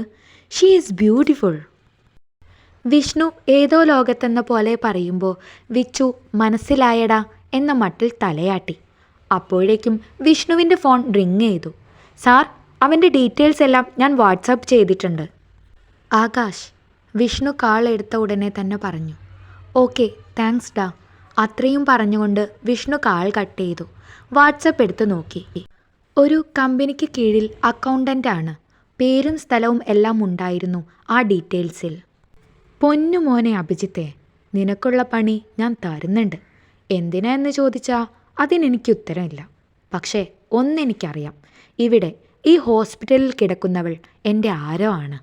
അത്രയും മനസ്സിൽ ആലോചിച്ചുകൊണ്ട് വിച്ചുവിനോട് ഞാൻ ഒന്ന് ബാത്റൂമിൽ പോയി വരാമെന്ന് പറഞ്ഞുകൊണ്ട് അവൻ പുറത്തേക്ക് ഇറങ്ങി. എന്തു പരീക്ഷണമാണ് ദേവി എനിക്ക്? മായ വിച്ചുവിനെ നോക്കിക്കൊണ്ട് തേങ്ങി. മായ, ഇങ്ങോട്ട് നോക്ക്. അവരിപ്പോൾ ഭയങ്കര ഹാപ്പിയിലാവും. നമ്മളെ ചിന്തിക്കുക പോലും ചെയ്യുന്നുണ്ടാവില്ല. പക്ഷേ നീ ഏതോ ഒരുത്തിന് വേണ്ടി കണ്ണ് നിറയ്ക്കുന്നു. അല്ല, ആർക്കും വേണ്ടിയിട്ടല്ല. എൻ്റെ കുഞ്ഞ്, അതെന്തു പിഴച്ചു? അവൾ വീണ്ടും തേങ്ങി. Hey Maya, don't cry. നോക്ക്, നീ ഒറ്റയ്ക്കല്ലടാ, ഞങ്ങളൊക്കെ ഉണ്ട്. ആ കുഞ്ഞിനെ ആലോചിച്ച് നീ വിഷമിക്കണ്ട. ആ കുഞ്ഞിനെ തന്നെ നിനക്ക് ദൈവം തരും. നീ വിഷമിച്ച് നിന്നാൽ ആരുമില്ലാത്ത നിൻ്റെ അമ്മയ്ക്ക് അതൊരു വലിയ വിഷമം ഉണ്ടാക്കും. കൂളായിട്ടിരിക്കെ. വിച്ചു പറയുന്നത് കേട്ട മായ കണ്ണുനീർ തുടച്ചുകൊണ്ട് അവൾ പറഞ്ഞത് ആലോചിച്ചു. ശരിയാ, ഇത്ര മാസത്തിനിടയ്ക്ക് അമ്മ അനുഭവിക്കാത്തതായിട്ടൊന്നുമില്ല. ഇനി ഞാൻ കൂടെ വേണ്ട. ഞാൻ ഹാപ്പിയാ. എന്നെ ആർക്കും തളർത്താൻ കഴിയില്ല. മായ ഇങ്ങനെ ചിന്തിച്ചതിന് ശേഷം പിന്നെ ഒരിക്കലും കരയാൻ ശ്രമിച്ചില്ല. പഴയതൊന്നും ഓർക്കാൻ ശ്രമിച്ചില്ല. അതാണ് സത്യം. Thank you for everything. ആദ്യമായിട്ട് കാണുക നമ്മൾ. എന്നിട്ടും എൻ്റെ കൂടെ തന്നെ നിന്നതിന്. അവൾ വിച്ചുവിനെ പിടിച്ചു ഹഗ് ചെയ്തു. വിച്ചു തിരിച്ചവളെയും. കുറഞ്ഞ മണിക്കൂറുകൾ മാത്രമേ നമ്മൾ പരിചയപ്പെട്ടിട്ട് ആവുന്നുള്ളൂ. പക്ഷേ എന്തോ ഒരു വലിയ ആത്മബന്ധം. വിച്ചു പറയുന്നത് കേട്ട് ഡ്രൈവിംഗ് സീറ്റിൽ ഇരിക്കുന്ന വിഷ്ണുവിൻ്റെ ചുണ്ടിൽ ഒരു ചിരി വിടർന്നു. വിച്ചുവിൽ നിന്ന് അകന്നമായ വിഷ്ണുവിൻ്റെ അടുത്തോട്ട് നടന്നു. വിഷ്ണുവേട്ടാ, നിങ്ങളില്ലായിരുന്നേ ഞാൻ എന്താവുമായിരുന്നു എന്ന് എനിക്കറിയില്ല. Thank you. ഞാൻ കാരണം നിങ്ങൾക്കൊരു ഫംഗ്ഷന് നേരം വൈകി അല്ലേ? താങ്ക്സ് ഒന്നും വേണ്ടടോ. പിന്നെ ഫംഗ്ഷനേക്കാൾ പ്രാധാന്യമായതാണ് ഞാൻ ചെയ്തത്. അതെനിക്ക് നല്ല ബോധ്യമുണ്ട്. Be careful. നമുക്കിനിയും കാണാം. വിഷ്ണു അവളെ നോക്കി അർത്ഥം വെച്ചതുപോലെ പറഞ്ഞു. മായ ഒന്ന് പുഞ്ചിരിക്കുക മാത്രം ചെയ്തു. വിച്ചു, ഇനിയും കാണണം, വരണം ഇങ്ങോട്ട് കേട്ടോ. വരാടി, ഇനി എന്തായാലും ഇങ്ങോട്ട് വന്നല്ലേ പറ്റൂ, വിച്ചു വിഷ്ണുവിനെ ഇടങ്കണ്ണിട്ട് നോക്കിക്കൊണ്ട് പറഞ്ഞു. വിഷ്ണു ഇത് കേട്ട് ചിരിക്കുന്നുണ്ടായിരുന്നു. മായ അവരോടെല്ലാം യാത്ര പറഞ്ഞ് കാറിൽ നിന്നിറങ്ങി വീട്ടിലേക്ക് നടന്നു. രാവിലെ 6 മണി ആവുന്നതേയുള്ളൂ. അവൾ ഒരു നെടുവീർപ്പോടെ വീട്ടിലേക്ക് കയറി അമ്മയെ വിളിച്ചു. അഭി വന്നില്ലേ മോളെ? ഇല്ല അമ്മേ, അഭിയേട്ടൻ ജോലിക്ക് ആവശ്യമായി നേരത്തെ പോണമെന്ന് പറഞ്ഞ് ഇപ്പോൾ എന്നെ ഇവിടെ ഇറക്കിപ്പോയതാ, മായ വിശേഷ പറച്ചിലിൽ കള്ളം ചേർത്തുകൊണ്ട് പറഞ്ഞു. മോൾ ആകെ ക്ഷീണിച്ചു, അമ്മ അവളെ തലോടിക്കൊണ്ട് പറഞ്ഞു. അപ്പോഴാണ് അമ്മയുടെ ഫോണിലേക്ക് ഒരറിയാത്ത നമ്പറിൽ നിന്ന് കാൾ വന്നത്. മായയാണ് കോൾ എടുത്തത്. ഡീ, ഞങ്ങളിവിടെ എത്തിയിട്ടുണ്ടെന്ന് പറയാനാ വിളിച്ചേ. വിച്ചുവിൻ്റെ ശബ്ദം കേട്ട് മായ ഒന്ന് പുഞ്ചിരിച്ചു. ആരാ മോളെ? അമ്മ ചോദിച്ചു. എൻ്റെ ഫ്രണ്ടാണമ്മ. നിന്റെ ഫോൺ എവിടെ? അമ്മ ചോദിച്ചത് കേട്ട് അവളൊന്ന് പരുങ്ങി. അതമ്മ, ധൃതിയിലിറങ്ങിയപ്പോൾ ഞാൻ ഫോൺ എടുക്കാൻ മറന്നു. അമ്മ അവൾ പറഞ്ഞത് വിശ്വസിച്ചു. തൽക്കാലം രക്ഷപ്പെട്ടതുകൊണ്ട് അവളൊന്ന് ആശ്വസിച്ചു. 2 മാസങ്ങൾക്ക് ശേഷം കോടതി മുറിയിൽ നിന്ന് വിവാഹമോചനം വാങ്ങിയിറങ്ങുമ്പോൾ മായയ്ക്ക് ഒരു സങ്കടവും തോന്നിയില്ല. മായ, പെട്ടെന്ന് വാ. വിച്ചു അവളെ വിളിക്കുന്നത് കേട്ട് മായ പുഞ്ചിരിച്ചുകൊണ്ട് അവളുടെ അടുത്തേക്ക് നടന്നു. പെട്ടെന്നാണ് മായ വീഴാൻ പോയത്. ദേ എൻ്റെ കുഞ്ഞ്! വിഷ്ണു അവളെ താങ്ങി പിടിച്ചു. വീഴാൻ പോയ മായയെ താങ്ങി പിടിച്ച് വിഷ്ണു അവളെ നേരെ നിർത്തി. എൻ്റെ കുഞ്ഞിന് ഒന്നും പറ്റിയില്ലല്ലോ? അവളുടെ വയറിൽ കൈവച്ചുകൊണ്ട് വിഷ്ണു പറയുന്നത് കേട്ട് വിച്ചുവും മായയും വാ തുറന്നു വെച്ചുപോയി. എന്തിനാ വിഷ്ണുവേട്ടാ ഇങ്ങനെ ഒരു നാടകം? മായ ദയനീയമായി ചോദിച്ചു. അവൻ കാണട്ടെ, നീ അവനെ മറന്ന് മൂവ് ഓൺ ആയി എന്ന്. നിന്നെ വേണ്ടാത്തവനെ നിനക്കും വേണ്ട എന്ന്. വിഷ്ണു ഇത് പറഞ്ഞുകൊണ്ട് മായയുടെ കൈ പിടിച്ചുകൊണ്ട് കാറിൽ കയറ്റിയിരുത്തി. വിച്ചു, കയർ, നമുക്ക് പോകാം, വിഷ്ണു വിച്ചുവിനോട് പറഞ്ഞു. ഇതേ സമയം ഇതെല്ലാം കണ്ടുകൊണ്ട് കുറ്റബോധത്തോടെ നിൽക്കുന്ന അഭിജിത്തിനെ വിഷ്ണു പുച്ഛത്തോടെ നോക്കി. ശേഷം അവൻ കാറെടുത്തുകൊണ്ട് പോയി. അമ്മേ, നിങ്ങൾ എന്തിനാ വിഷമിക്കുന്നത്? ആ വഞ്ചകൻ്റെ കൂടെ ഇവൾ പോകാത്തത് കൊണ്ടോ? വിഷ്ണു മായയുടെ അമ്മയുടെ കൈ പിടിച്ചു ചോദിച്ചു. അല്ല മോനെ, എൻ്റെ മോൾ ആരോടും പറയാതെ ഇതൊക്കെ ഒറ്റയ്ക്ക് മനസ്സിൽ കൊണ്ട് നടക്കുകയായിരുന്നില്ലേ എന്നോർത്തപ്പോൾ ആ അമ്മ തേങ്ങി. ഹേയ്, അതൊക്കെ വിട്ടേ, ഇനി അവളും കൂടി വിഷമിക്കാനായിട്ട്. ദേ, ഞാൻ ഒരു കാര്യം കൂടെ പറയാനാ വന്നത്. നാളെ ഞാൻ അവളെ കൊണ്ടുപോകുക. വിഷ്ണു അത് പറയുന്നത് കേട്ട് അമ്മ സംശയത്തോടെ അവനെ നോക്കി. അമ്മേ, അവൾ എൻ്റെ കമ്പനിയിൽ ജോയിൻ ചെയ്തത് നിങ്ങളോട് പറഞ്ഞില്ലേ? അപ്പോൾ ഒരു ബിസിനസ് ട്രിപ്പുണ്ട് നാളെ. അവളെ കൊണ്ടുപോകാനാണ് ഞാൻ വിചാരിക്കുന്നത്. ഈ ഓർമ്മയിൽ നിന്നൊക്കെ ഒരു ആശ്വാസവുമായിരിക്കും അവൾക്കത്. വിഷ്ണു പറയുന്നത് കേട്ട് അത് ശരിയാണെന്ന് അവർക്കും തോന്നി. മോനെ ദൈവം കൈവിടില്ല. ഞങ്ങളെ ഈ അവസ്ഥയിലും സഹായിക്കുന്നതിന് ദൈവം നിന്നെ സഹായിക്കും. അത് എനിക്കും അറിയാലോ, വിഷ്ണു ചിരിച്ചുകൊണ്ട് തന്നെ പറഞ്ഞു. അമ്മയെ ഏട്ടൻ പറഞ്ഞു മനസ്സിലാക്കി കാണും, നീ പേടിക്കാതെ, വിച്ചുവും മായവും അവളുടെ റൂമിലിരുന്നു കൊണ്ട് പറഞ്ഞു. നോക്ക്, നിനക്കൊരു ജോലി വേണമെന്ന് നീ തന്നെയല്ലേ പറഞ്ഞത്? സോ ഞങ്ങളുടെ കമ്പനിയിൽ തന്നെ നിനക്ക് ജോലി ശരിയാക്കി. ആ ടൈമിൽ തന്നെ ഒരു ട്രിപ്പ് പോകേണ്ടതുണ്ട്. സോ നീ പോകുന്നതാണ് ബെറ്റർ എന്ന് തോന്നി, അതാ. നീ അമ്മയുടെ അടുത്ത് നിൻ്റെ അമ്മായിമാരോട് ആരോടെങ്കിലും വന്ന് നിൽക്കാൻ പറ. 4 ദിവസത്തെ കാര്യമല്ലേ ഉള്ളൂ. അത് കേട്ട മായ മനസ്സില്ലാ മനസ്സോടെ അവളുടെ ചെറിയ അമ്മായിയെ വിളിച്ച് കാര്യം പറഞ്ഞു. മായയ്ക്ക് ബിസിനസ് ട്രിപ്പ് എന്നൊക്കെ പറഞ്ഞിട്ട് പേടിയുണ്ട്. ഒപ്പം അമ്മയെ ഒറ്റയ്ക്കാക്കി പോകുന്നതിൻ്റെ വിഷമവും. അതുകൊണ്ട് തന്നെ വിച്ചു അവളെ പറഞ്ഞു മനസ്സിലാക്കുകയായിരുന്നു. അവളോട് അവർ വരാമെന്ന് സമ്മതം അറിയിക്കുകയും ചെയ്തു. കോടതിയിൽ നിന്ന് ഇറങ്ങുമ്പോൾ സ്വാതി എന്തൊക്കെയോ പറയുന്നുണ്ടായിരുന്നു. പക്ഷേ അതൊന്നും അഭിജിത്ത് കേൾക്കുന്നുണ്ടായിരുന്നില്ല. എല്ലാം കഴിഞ്ഞ് വീട്ടിലെത്തി അവർ ഇരിക്കുമ്പോഴും സ്വാതി എന്തൊക്കെയോ പറഞ്ഞുകൊണ്ടേയിരുന്നു. ജിത്തുവേട്ടാ, എന്താ ഒന്നും മിണ്ടാത്തേ? സ്വാതി അഭിജിത്തിനെ അവൾക്ക് നേരെ തിരിച്ചുകൊണ്ട് ചോദിച്ചു. സ്വാതി, ഇതെന്താ? ഈ ഫോട്ടോ ആരെടുത്തതാ? അഭിജിത്ത് കടുപ്പിച്ചുകൊണ്ട് ചോദിക്കുന്നത് കേട്ട് സ്വാതി ഒന്ന് ഞെട്ടി. അതിനു പിറകിലുള്ള സംഭവ വികാസങ്ങൾ ആലോചിക്കെ സ്വാതിക്ക് പേടി തോന്നിത്തുടങ്ങി. സ്വാതി, നിന്നോടാ ഞാൻ ചോദിച്ചത്. അഭിജിത്ത് ചോദ്യം തുടർന്നുകൊണ്ടേയിരുന്നു. എന്താ മോനെ കാര്യം? ഏത് ഫോട്ടോയാണത്?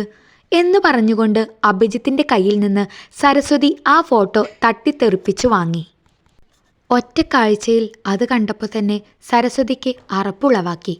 അമ്മേ, നിങ്ങളെന്തായി കാണിക്കുന്നത്? ഭാര്യ ഭർത്താക്കന്മാരുടെ പ്രൈവസിയിലേക്ക് കടന്നു ചെല്ലുകയാണോ? സ്വാതി അമ്മയുടെ കയ്യിൽ നിന്ന് ശക്തിയിൽ ആ ഫോട്ടോ വാങ്ങിക്കൊണ്ട് പറഞ്ഞു. സ്വാതിയുടെ കടുപ്പിച്ചുള്ള സംസാരത്തിൽ അമ്മ ഒന്ന് വിറച്ചുപോയി. അഭിജിത്ത് ഒന്നും മിണ്ടാതെ നിൽക്കുന്നത് കണ്ട സരസ്വതി തല താഴ്ത്തിക്കൊണ്ട് അടുക്കളയിലേക്ക് പോയി. ഇനി പറ, ഇതെന്താ? ആരാ നമ്മുടെ ബെഡ് ടൈമിൽ ഈ ഫോട്ടോ എടുത്തത്? അതെനിക്കറിയില്ല, സ്വാതി കള്ളം പറഞ്ഞു. ഇല്ല, ഞാനത് വിശ്വസിക്കില്ല. ഇതിന് പിറകിൽ നിന്റെ കൈകളുണ്ട്, അതെനിക്ക് ഉറപ്പാ. പക്ഷേ ഇത് ക്ലിക്ക് ചെയ്തത് ആരാണെന്ന് മാത്രം എനിക്ക് അറിഞ്ഞാൽ മതി. പറയടി, പറയാൻ. അഭിജിത്ത് സ്വാതിക്ക് നേരെ ആക്രോശിച്ചു. ജിത്തുവേട്ടാ, അവൾ അഭിജിത്തിൻ്റെ കൈ പിടിച്ചു. വിടടി, ഇതിനുള്ള ഉത്തരം നിനക്ക് പറയാനുണ്ടെങ്കിൽ മാത്രം ഇനി എന്നോട് സംസാരിച്ചാൽ മതി. അഭിജിത്ത് അത് പറഞ്ഞുകൊണ്ട് എഴുന്നേറ്റു. എന്താ നിങ്ങളുടെ പ്രശ്നം? ഉണ്ണിമായുമായി ഡിവോഴ്സ് നടന്നത് നിങ്ങൾക്ക് പറ്റിയില്ലേ? ആ കറുമ്പിയെ നിങ്ങൾക്കിപ്പോഴും ഇഷ്ടമാണോ? അവളെ നിങ്ങൾ മറ്റൊരുത്തൻ്റെ കൂടെ കണ്ടില്ലേ? അവൻ്റെ സന്തതിയെ വയറ്റിൽ ചുമന്ന അവൾ നടക്കുന്നത്, അതും കല്യാണം കഴിയാതെ. എന്നിട്ടും അവൾക്ക് വേണ്ടി എന്നെ എന്തിനാ അവോയ്ഡ് ചെയ്യുന്നത്? ഇത് കേട്ട അഭിജിത്ത് പോയ അതേ സ്പീഡിൽ സ്വാതിയുടെ അടുത്തേക്ക് വന്നുകൊണ്ട് കൈവീശി അവളുടെ മുഖത്തിൽ ആഞ്ഞടിച്ചു. ജിത്തുവേട്ടാ, ഇനി എന്നെ അത് നീ വിളിക്കരുത്. എൻ്റെ സംശയം ശരിയടി. എന്നോടുള്ള ഇഷ്ടത്തിനല്ല, പണത്തിന് വേണ്ടിയാണ് നീ എൻ്റെ പിറകെ നടന്നത്. മായയുമായുള്ള എൻ്റെ നല്ല ജീവിതം തകർത്തത്. അതിനു വേണ്ടിയാ നീ ഇതും ചെയ്തത്. എന്നിട്ടിപ്പോൾ മായയെ അതും ഇതും പറയാ. അവളെ പറയാനുള്ള എന്ത് യോഗ്യതയാണടി നിനക്കുള്ളത്? എൻ്റെ കുഞ്ഞ് നിന്റെ വയറ്റിലും ഉണ്ടായിരുന്നില്ലേ? നീ അതിനെ കളഞ്ഞില്ലേടി? ഇത് കേട്ട സ്വാതി അഭിജിത്ത് ഇതെങ്ങനെ അറിഞ്ഞു എന്നുള്ള ചിന്തയിലായിരുന്നു. ഇത് ഞാൻ എങ്ങനെ അറിഞ്ഞു എന്നായിരിക്കും നീ ഇപ്പോൾ ആലോചിക്കുന്നത്, അല്ലേടി? അന്ന് എൻ്റെ കുഞ്ഞിനെ കളഞ്ഞുകൊണ്ട് വന്നിട്ട് എൻ്റെ അമ്മയോട് പറയുന്നത് കേട്ടതാണ് ഞാൻ. ഇത്രയും കാലം മിണ്ടാതെ നിന്നത് എന്തിനാ എന്ന് ചോദിച്ചാൽ എനിക്കറിയില്ല. പക്ഷേ ഇനി എനിക്ക് എല്ലാം അറിയണം. നീയും അമ്മയും കൂടി എന്തൊക്കെയാണ് ചെയ്തു കൂട്ടിയതെന്ന് എനിക്ക് വ്യക്തമായി അറിയണം. ഈ ഫോട്ടോയുടെ പിറകിലുള്ള കഥ പറയാതെ എൻ്റെ റൂമിലോട്ടും ഇനി നീ കയറേണ്ട എന്ന് പറഞ്ഞുകൊണ്ട് അഭിജിത്ത് അവൻ്റെ റൂമിലേക്ക് കയറി വാതിലടച്ചു. പണം തരാം, എൻ്റെ മോൻ്റെ മനസ്സിൽ നീ കയറി പറ്റണം. ഞാൻ കരുതുന്നത് പോലെ നടന്നാൽ നിനക്ക് വേണ്ടതെല്ലാം ഞാൻ ചെയ്തു തരാം. നിനക്ക് നിന്റെ പാട്ടിനും പോകാം. സരസ്വതി ഈ ആവശ്യത്തോടെ ആയിരുന്നു സ്വാതിയെ സമീപിച്ചത്. പണത്തോടുള്ള ആർത്തിയിൽ അന്ന് അതിന് സമ്മതിച്ചു. മായയുടെ അച്ചമ്മ മരിച്ചത് കാരണമായി അവളുടെ വീട്ടിൽ നിന്ന് സമയം നോക്കി സരസ്വതി സ്വാതിയെ വീട്ടിലേക്ക് കള്ളം പറഞ്ഞുകൊണ്ട് കൊണ്ടുവന്നു. സ്വാതി അഭിജിത്തിൻ്റെ അടിവേരിളക്കി. കള്ളസ്നേഹം നടിച്ച അവൾ അവനാൽ പ്രഗ്നൻ്റായി. അതിന് നഷ്ടപരിഹാരമായി സരസ്വതിയുടെ കയ്യിൽ നിന്ന് ലക്ഷങ്ങളാണ് സ്വാതി വാങ്ങിക്കൂട്ടിയത്. പണം കിട്ടിയതോടെ അവൾ ആ കുഞ്ഞിനെ അബോർഷൻ ചെയ്തു. ഈ വിവരം സരസ്വതിയെ അറിയിച്ചപ്പോഴാണ് അഭിജിത്ത് ഈ വിവരം അറിയുന്നത്. മായയെ തൻ്റെ ജീവിതത്തിൽ നിന്ന് തുടച്ചു നീക്കാൻ വേണ്ടി അമ്മ നടത്തിയ നാടകത്തിലെ നായികയായിരുന്നു സ്വാതിയെന്ന്. അപ്പോഴേക്കും മായയുടെ മനസ്സിൽ നിന്ന് താൻ പടിയിറങ്ങിയിട്ടുണ്ട് എന്ന് അവന് മനസ്സിലായി. സ്വാതി തെറ്റുതിരുത്തി തൻ്റെ കൂടെ വരുമെന്ന് ചിന്തിച്ചപ്പോഴാണ് ഫോട്ടോയുടെ കാര്യം അവന് ഓർമ്മ വന്നത്. ഫോട്ടോയുടെ കാര്യം അന്വേഷിച്ചപ്പോഴാണ് അവൻ ഒന്നും തന്നെ കിട്ടിയില്ല. ആ ഇടയ്ക്ക് ഡൈവേഴ്സ് നടക്കുകയും ചെയ്തു. ഇതെല്ലാം സ്വാതി ആലോചിക്കുമ്പോൾ അവളുടെ കണ്ണിൽ നിന്ന് വെള്ളം വരുന്നുണ്ടായിരുന്നു. ഞാനിപ്പോൾ ശരിക്കും ജിത്തുവേട്ടനെ സ്നേഹിക്കുന്നല്ലോ. പക്ഷേ തന്നെ ഇനി തിരിച്ചു സ്നേഹിക്കാത്ത വിധം വെറുക്കാനുള്ളത് താൻ തന്നെ ഉണ്ടാക്കിയിട്ടുണ്ടല്ലോ എന്നോർക്കെ അവളുടെ കണ്ണ് വീണ്ടും നിറഞ്ഞു. പണത്തിന് വേണ്ടിയാണ് താൻ അഭിജിത്തുമായി ഇഷ്ടത്തിലായതുപോലെ അഭിനയിച്ചത് എങ്കിലും പിന്നെ എപ്പോഴോ അവന് ഇഷ്ടമായി പോയിരുന്നു.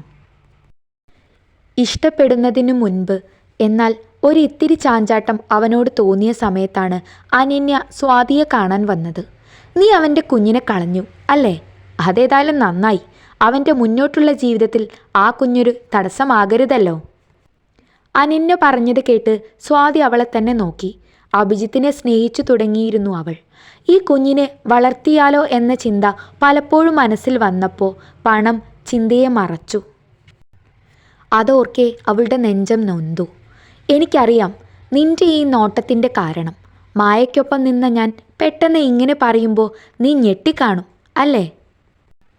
എന്നാ ഞെട്ടണ്ട, അതെൻ്റെ ഒരു പ്ലാനാണ്. അവൾ കറുത്തിട്ടും അവളെ എൻ്റെ അനിയന് വേണ്ടി നോക്കിയത് അവളുടെ സ്വത്തൊക്കെ കണ്ടിട്ട് തന്നെയാണ് മോളെ. പക്ഷെ ഇപ്പോൾ ആ സ്വത്തിന് ഒരുപാട് അവകാശികളാണ്. ഇങ്ങനെ ചുമ്മാ അവളെ തലയിൽ വെക്കാനാവില്ല. നമുക്ക് ഗുണമുണ്ടെങ്കിലേ അവളെ വഹിക്കേണ്ട ആവശ്യമുള്ളൂ നമുക്ക്. അനിയന് പറയുന്നത് സ്വാതിക്ക് സന്തോഷമായി. കാരണം അനിയൻ്റെ ജീവിതം തകർക്കാൻ വന്നതാണോ നീ എന്ന് പറഞ്ഞുകൊണ്ട് മായയുടെ മുന്നിൽ വെച്ച് ഒരുപാട് വഴക്ക് പറഞ്ഞിട്ടുണ്ട് തന്നെ. അന്ന് നിന്നോട് മോശമായി പെരുമാറിയതിനൊക്കെ സോറി. മായ തെറ്റിദ്ധരിക്കാതെ ഇരിക്കാൻ വേണ്ടിയായിരുന്നു. It's okay. എന്തിനാ ഇപ്പോൾ വന്നത്? സ്വാതി എടുത്തടിച്ച പോലെ പറയുന്നത് കേട്ട് അനന്യയ്ക്ക് ഒരു ബുദ്ധിമുട്ട് തോന്നിയെങ്കിലും അവൾ അത് കാര്യമാക്കിയില്ല. നീ ഏതായാലും ആവശ്യം കഴിഞ്ഞാൽ പോകുമല്ലോ.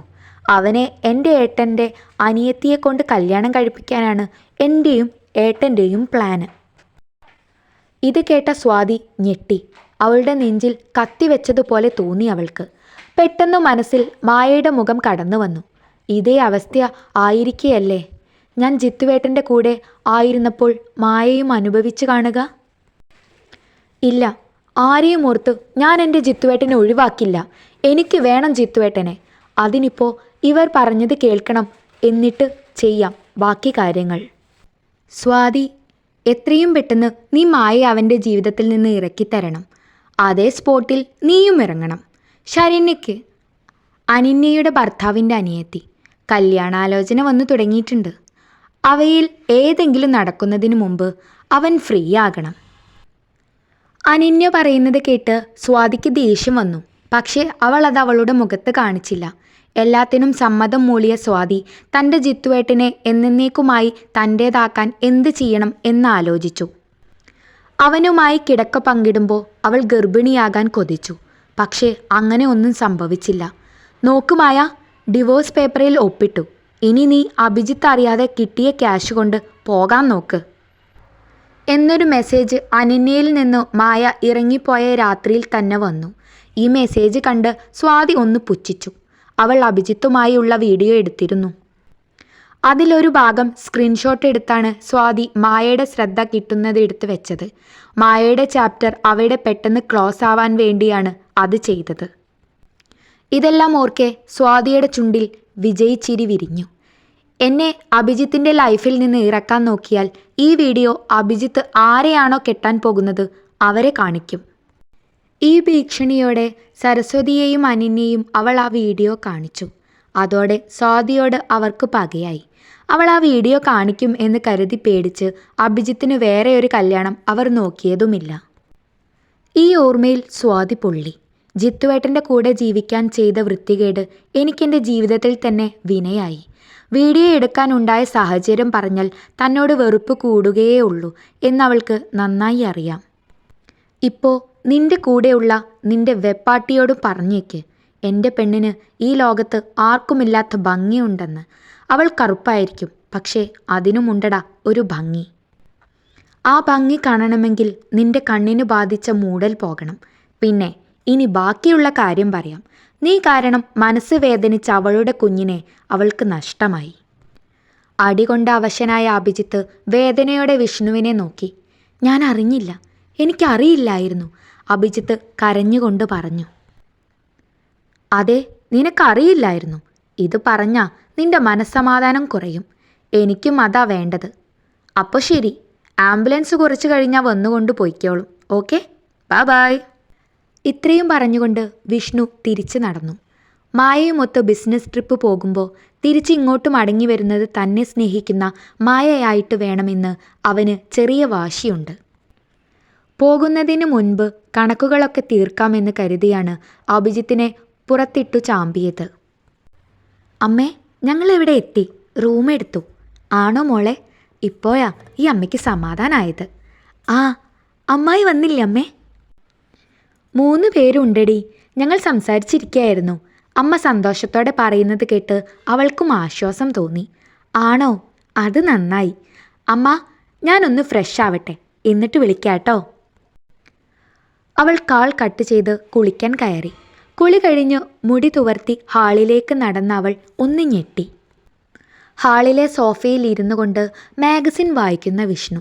ഇങ്ങേരെങ്ങനെ ഇതിനുള്ളിൽ കയറി? ഞാൻ ഡോറ് ലോക്ക് ചെയ്തതാണല്ലോ. സാർ, മായ വിളിക്കുന്നത് കേട്ട് വിഷ്ണു മാഗസിനിൽ നിന്ന് തലയുയർത്തി അവളെ നോക്കി. കുളി കഴിഞ്ഞു വരുന്ന മായയുടെ മുടിയിൽ നിന്ന് വെള്ളം ഇറ്റിറ്റായി വീഴുന്നുണ്ട്. അവൻ അവളെ കണ്ണെടുക്കാതെ നോക്കി. സാർ എങ്ങനെ ഇങ്ങോട്ട് കയറിയത്? ഞാൻ ലോക്ക് ചെയ്തിരുന്നല്ലോ. തന്നെ നോക്കി നിൽക്കുന്ന വിഷ്ണുവിനെ നോക്കിക്കൊണ്ട് മായ ചോദിച്ചു. ഹാ, നീ വന്നോ? വിഷ്ണു അവളുടെ സംസാരം കേട്ട് ചിന്തയിൽ നിന്നുണർന്നു.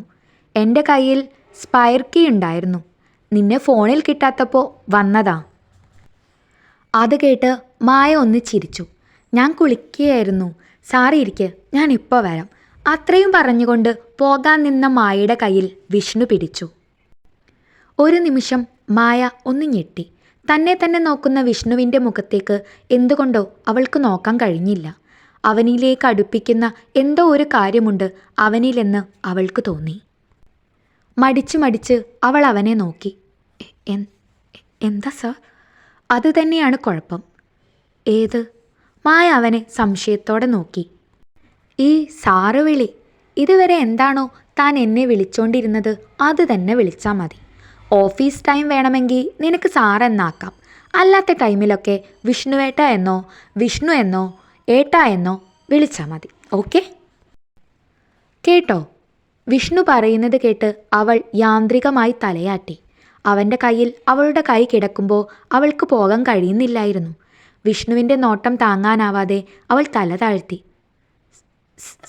അല്ല വിഷ്ണുവേട്ടാ, ഞാനൊന്ന് മാറ്റിയിട്ട് വരാം.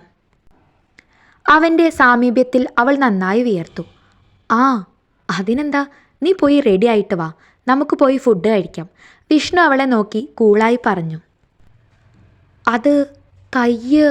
മായ അവളെ പിടിച്ചിരിക്കുന്ന വിഷ്ണുവിൻ്റെ കയ്യിലേക്ക് നോക്കി. Oh sorry, I am really sorry, ഞാൻ ശ്രദ്ധിച്ചില്ല എന്നു പറഞ്ഞുകൊണ്ട് വിഷ്ണു ഒരു ചമ്മലോടെ അവളെ കയ്യിൽ നിന്ന് പിടിവിട്ടു. മായ ചെറിയോടെ റൂമിലേക്ക് കയറിപ്പോയപ്പോൾ വിഷ്ണുവിന് എന്തോ പോലെ തോന്നി. ഛേ, ഞാൻ എന്തായി കാണിച്ചത്?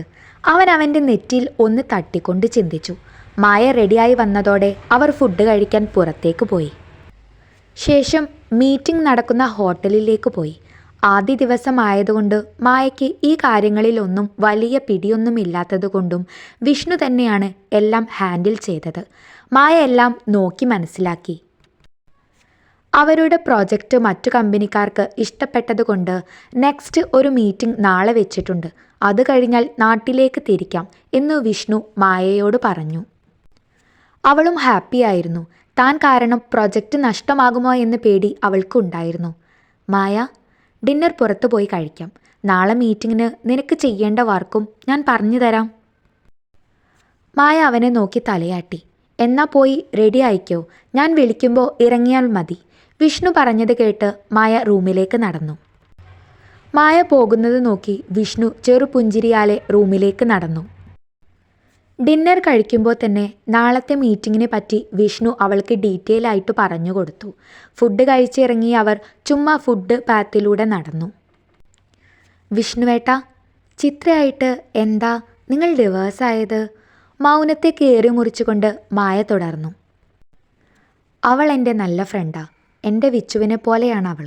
അങ്ങനെയുള്ള ഒരാളെ എങ്ങനെയാ ഭാര്യയായി കാണുന്നത്? അവൾക്ക് മറ്റൊരു ഇഷ്ടവും ഉണ്ടായിരുന്നു.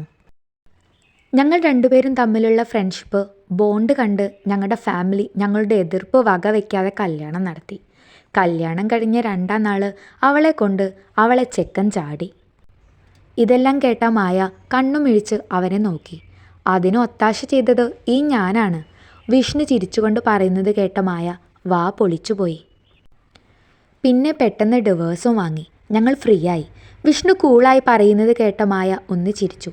ചിത്ര കല്യാണം കഴിച്ചിട്ടും നിങ്ങൾ എന്താ കഴിക്കാത്തേ? മായ സംശയത്തോടെ ചോദിച്ചു. അങ്ങനെ കഴിക്കണമെന്ന് തോന്നിയിരുന്നില്ല, പക്ഷെ ഇപ്പോൾ തോന്നുന്നുണ്ട്. വിഷ്ണു അർത്ഥം വെച്ച രീതിയിൽ ഇത് പറഞ്ഞുകൊണ്ട് ചിരിച്ചു. മായ അത് ശ്രദ്ധിച്ച് അവനിലുള്ള നോട്ടം മാറ്റി. അല്ല, ഇനി നിന്റെ കാര്യം പറ. നിന്റെ നെക്സ്റ്റ് പ്ലാൻ എന്താ? വിഷ്ണു അവൾക്ക് നേരെ തിരിഞ്ഞുകൊണ്ട് ചോദിച്ചപ്പോൾ മായ ഒന്നും പറയാനില്ലാതെ മുന്നോട്ട് നടന്നു. പെട്ടെന്നാണ് അവർക്ക് മുന്നിൽ കുറച്ച് ചെറുപ്പക്കാർ വന്നു നിന്നത്. കണ്ടാൽ തന്നെ പേടി തോന്നുന്ന കുറച്ച് പയ്യന്മാർ. കാറ്റിൽ തെന്നിമാറിയ സാരിയുടെ മറവിലൂടെ അവളുടെ വയറിലേക്ക് ഒരുത്തൻ കുനിഞ്ഞു നിന്ന് നോക്കി. അവൾ പേടിയോടെ സാരിത്തുമ്പ് കൊണ്ട് വയർ മറച്ചു. എന്നാ ഫിഗറാണടി നിനക്ക് എന്നു പറഞ്ഞുകൊണ്ട് അവളുടെ ഇടുപ്പിൽ ഒരുത്തൻ കൈവച്ചതും എൻ്റെ പെണ്ണിനെ തൊടുന്നോടാ എന്നും പറഞ്ഞുകൊണ്ട് അവൻ്റെ കൈ പിടിച്ചൊടിച്ചു. മായ അവൻ പറഞ്ഞത് കേട്ട് കണ്ണും വിടർത്തി അവനെ തന്നെ നോക്കി. ഒരു നിമിഷം പോലും ചിന്തിച്ചു നിൽക്കാതെ വിഷ്ണു എല്ലാത്തിനെയും നിരത്തിയടിച്ചു. മായ വിഷ്ണുവിൻ്റെ പ്രവൃത്തി പേടിയോടെ നോക്കി. എല്ലാവരെയും അടിച്ചു മലർത്തിയിട്ട വിഷ്ണു മായയെ നോക്കി. മായ അവനെ തന്നെ നോക്കി നിൽക്കുകയാണ്. എൻ്റെ പെണ്ണ് എന്നവൻ പറഞ്ഞത് മാത്രമായിരുന്നു അവളുടെ മനസ്സിൽ. കൂട്ടത്തിൽ അധികം പ്രായമില്ലാത്ത ഒരുത്തൻ മായയുടെ അടുത്തേക്ക് നടന്നെടുത്തു. മായ തലയാട്ടിക്കൊണ്ട് വേണ്ട വേണ്ട എന്ന് പറയുന്നുണ്ടായിരുന്നു. പെട്ടെന്നായിരുന്നു ആ ഗുണ്ടയിലുള്ള ഒരുത്തൻ്റെ അലർച്ച കേട്ടത്. ചോരയിൽ മുങ്ങിയ വിഷ്ണു പകയാർന്ന കണ്ണുകളോടെ കയ്യിൽ ഇരുമ്പ് തണ്ട് പിടിച്ചുകൊണ്ട് മായയ്ക്ക് അടുത്തേക്ക് വന്ന ആ ഗുണ്ടയുടെ അടുത്തേക്ക് നടന്നു. അവിടെ കൂടി നിന്നവരെയെല്ലാം വിഷ്ണു ഒരു ദയയും കൂടാതെ ഒരു ഭ്രാന്തനെ പോലെ ആ ഇരുമ്പ് തണ്ടുകൊണ്ട് അടിച്ചിട്ടു. അപ്പോഴേക്കും അവൻ അവശനായി നിലത്തേക്ക് ഊർന്നു വീണു. വിഷ്ണു ഏട്ടാ, ഏട്ടാ കണ്ണ് തുറക്ക്. മായ കരഞ്ഞുകൊണ്ട് വിഷ്ണുവിൻ്റെ കവിളിൽ തട്ടി. ഏട്ടാ കണ്ണ് തുറക്ക്, എന്നെ ഒന്ന് നോക്ക്. എന്നെ ഇഷ്ടമാണെന്ന് പറഞ്ഞില്ലേ? ഇങ്ങടെ പെണ്ണാണ് എന്ന് പറഞ്ഞില്ലേ? എന്നിട്ടെന്താ എന്നെ നോക്കാത്തെ? മായ കരഞ്ഞുകൊണ്ട് വിഷ്ണുവിൻ്റെ നെറ്റിൽ ഉമ്മ വെച്ചു. മായ കരഞ്ഞുകൊണ്ട് വിഷ്ണുവിൻ്റെ നെഞ്ചിൽ തലവെച്ച മായ അവളെ വിഷ്ണു വിളിച്ചത് കേട്ട് പ്രതീക്ഷയോടെ തലയുയർത്തി നോക്കി. എനിക്ക് നിന്നെ ഇഷ്ടമായ. നിനക്കെന്നെ ഇഷ്ടമാണോ? ഇഷ്ട. ഈ ലോകത്ത് ഇതുവരെ ആരോടും തോന്നാത്ത ഒരു ഇഷ്ടം എനിക്ക് നിങ്ങളോടുണ്ട്. ആദ്യം കണ്ടത് മുതൽ തന്നെ ഇപ്പോൾ ഈ നിമിഷം വരെ കൂടിയിട്ടേയുള്ളൂ. എന്നെ വിട്ടു പോവല്ലേ ഏട്ടാ. എനിക്കും ഇഷ്ടമാണ് നിങ്ങളെ. ആഗ്രഹിക്കാൻ അർഹതയില്ല, പക്ഷേ സ്നേഹിച്ചു പോയി. ഐ ലവ് യു ഏട്ടാ.